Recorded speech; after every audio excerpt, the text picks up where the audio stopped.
नमस्कार, hello everyone, I am doctor Hemlata, counselling psychologist.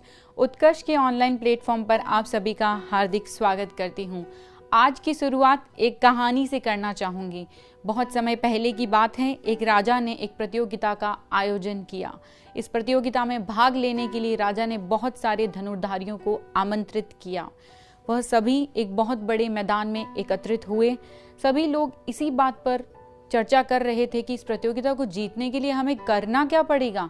तभी राजा वहां आए और उन्होंने कहा, आप सभी लोगों का यहाँ हार्दिक स्वागत है। आपके सामने एक गेंद को नीचे से ऊपर आसमान की तरफ फेंका जाएगा। आप सभी का लक्ष्य यह गेंद है। आप लोगों में से जो भी धनुर्धर इस गेंद पर सबसे पहले निशाना लगाएगा वही विजेता घोषित कर दिया जाएगा। लेकिन प्रतियोगिता को जीतने की एक शर्त है। हमारे बहुत से सैनिक घोड़ों पर सवार होकर पूरे मैदान में भाग रहे होंगे और एक दूसरे पर तीर चला रहे होंगे और आप लोगों को इन्हीं सैनिकों के बीच में खड़े होकर अपने टारगेट यानी गेंद पर निशाना लगाना होगा। क्या आप सभी तैयार हैं?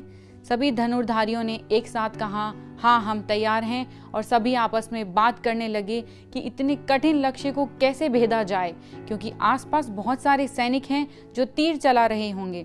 प्रतियोगिता शुरू हुई। सभी का ध्यान मैदान की तरफ चला गया। पूरे मैदान में घोड़े दौड़ रहे थे और उन पर बैठे सैनिक एक दूसरे पर तीर चला रहे थे। उसी समय एक व्यक्ति बीच मैदान में जाता है और लाल रंग की गेंद को ऊपर आसमान की तरफ पूरे बल से फेंक देता है। तभी अधिकतर धनुर्धर अपना अपना तीर गेंद की ओर चला देते हैं।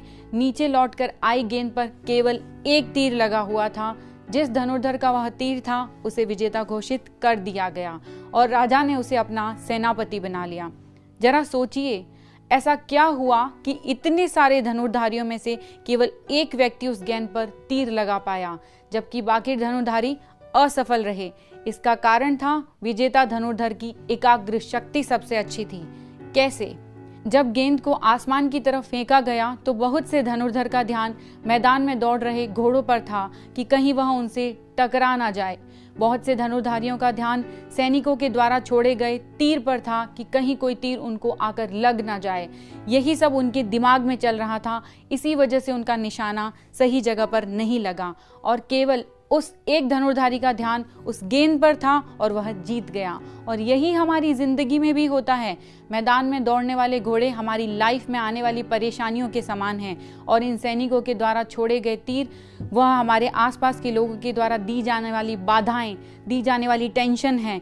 यही बाधाएं, यही परेशानियां हमारा ध्यान हमारे लक्ष्य से हटा देती है, हमारी एकाग्रता को भंग कर देती है और हमारा ध्यान, हमारी सारी एनर्जी लक्ष्य के बजाय इन फालतू की चीज़ों पर होती है। इसलिए ज़रूरी है लाइफ में आने वाली समस्याओं से घबराएं नहीं, बस अपने लक्ष्य पर ध्यान दें, क्योंकि सफल वही होता है जो सभी परेशानियों से अपना ध्यान हटाकर अपनी लक्ष्य की ओर एकाग्र हो जाता है। जाते जाते बस इतना ही कहना चाहूँगी, अगर अपने लक्ष्य को भेदना है तो एकाग्रता ही उसका मूल मंत्र है। धन्यवाद।